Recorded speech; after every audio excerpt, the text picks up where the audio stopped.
Halo teman-teman semuanya, kembali lagi di Yelvi Channel. Nah teman-teman, mohon maaf sekali nih, baru kali ini saya sempat untuk membuat video lagi karena memang banyak banget pekerjaan di kantor ya, numpuk banget gitu. Nah, teman-teman saat ini saya akan membuatkan video terkait dengan referensi kisi-kisi soal ASN Pamong Belajar. Jadi saya perlu pertegas di sini teman-teman bahwa saya sampai saat ini saya belum menerima kisi-kisi P3K Pamong Belajar. Jadi ini hanya sebatas referensi saja dari kisi-kisi soal CPNS tahun 2020 dan 2021. Semoga nanti membantu ya teman-teman ya. Eh, Bagi teman-teman yang belum like, komen, boleh like dulu, kemudian subscribe juga, nyalakan loncengnya agar nanti tidak ketinggalan video-videoku yang berikutnya. Nah, teman-teman akan saya mulai untuk referensi kisi-kisinya ya. Nah, ini yang saya sampaikan tadi menggunakan kisi-kisi CPNS tahun 2021 dan pengalaman saya di CPNS tahun 2019. Saya akan menginformasikan kepada teman-teman bahwasanya kompetensi pawang belajar itu ada 4. Yang pertama adalah kompetensi pedagogik, kompetensi profesional, kompetensi sosial, dan kompetensi kepribadian. Di kisi-kisi tahun 2021 itu yang dibahas hanya pedagogik dan profesional saja. Jadi tidak membahas terkait dengan sosial dan kepribadian. Nah, nanti saya kurang tahu nih untuk P3K tahun ini apakah mengambil kompetensi yang sosial kepribadian atau sama dengan yang kisi-kisi tahun 2021 yang pedagogik dan profesional. Yang pertama adalah menguasai karakteristik kebutuhan dan perkembangan peserta didik. Nah, ini rinciannya adalah mengidentifikasi karakteristik peserta didik dengan menyebutkan karakteristik dan mendeskripsikannya, lalu mampu memanfaatkan karakteristik peserta didik dalam pengembangan bahan ajar dan kegiatan pembelajarannya.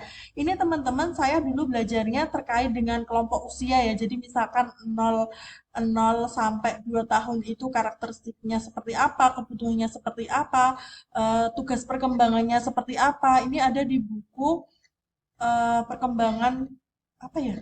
Kalau tidak salah psikologi pendidikan. Nah, tetapi ternyata kenyataannya itu tidak munculnya seperti itu teman-teman. Munculnya soalnya bukan yang misalkan kelompok usia sekian tugas perkembangannya apa itu tidak seperti itu, tapi eh, lebih ke soal-soal kasus teman-teman. Kayak misalnya anak PAUD itu kalau misal anaknya seperti ini, nanti media pembelajaran yang digunakan seperti apa begitu.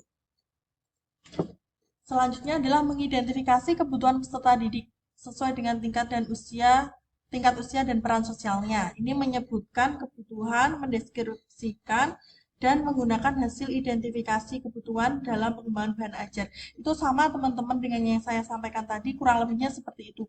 Jadi tidak perlu menghafal, tapi cukup dipahami saja terkait dengan karakteristik peserta didik, gitu ya.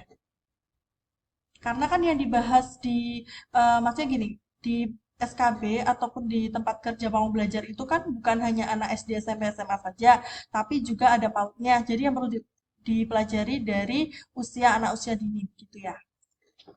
Selanjutnya adalah mengidentifikasi perkembangan kemampuan peserta didik. Itu menyebutkan tahap-tahap perkembangan, menjelaskan karakteristik, menyebutkan tahap-tahap perkembangan yang aspek emosional, intelektual, kemudian menjelaskan karakteristiknya, kemudian juga menyebutkan tahap-tahap perkembangan yang aspek sosial dan seterusnya. Nah, ini tidak diminta untuk menyebutkan tahap-tahap secara spesifik ya teman-teman ya, tetapi kembali lagi soalnya itu kebanyakan adalah kasus. Ini saya sambil melihat FR ya dari teman-teman saya ujian SKB Pamong Belajar tahun 2021 itu tidak ada di sana teman-teman, tapi boleh pelajari terkait dengan tahap-tahap perkembangan peserta didik yang secara umum gitu. Nanti teman-teman kayaknya ini ada di buku psikologi pendidikan. Selanjutnya adalah mengevaluasi hasil identifikasi. Menilai kebutuhan belajar peserta didik ditinjau dari aspek intelektual, emosional, dan sosial, memanfaatkan hasil penilaian untuk memilih sumber dan bahan ajar yang relevan.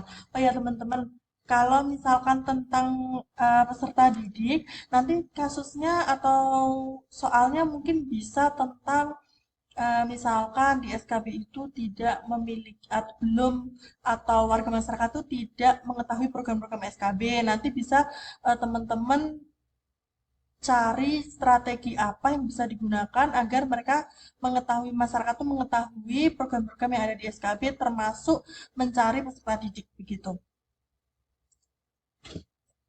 Selanjutnya adalah menguasai teori belajar dan prinsip-prinsip pembelajaran pedagogik dan andragogik. Teman-teman yang pertama ini harus mengetahui apa bedanya pedagogik dan andragogik. Jangan sampai salah, jangan sampai keliru karena kamu belajar itu memang yang apa ya diterapkan itu kedua-duanya teman-teman, pedagogik dan andragogik juga.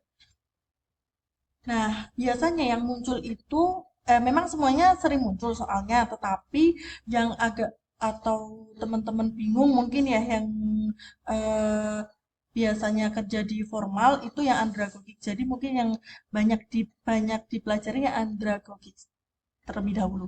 Ini tentang teori-teori belajar. Teori belajar itu muncul teman-teman saya baca untuk FR dari teman saya itu tentang behavior dan kognitif itu nanti muncul begitu.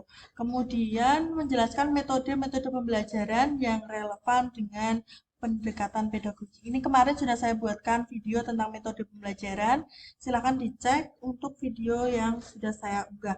Kemudian menjelaskan metode yang relevan dengan pendekatan andragogik juga. Nah, andragogik ini kan metodenya sangat berbeda dengan teori dengan yang pedagogi karena andragogik itu kan untuk orang dewasa.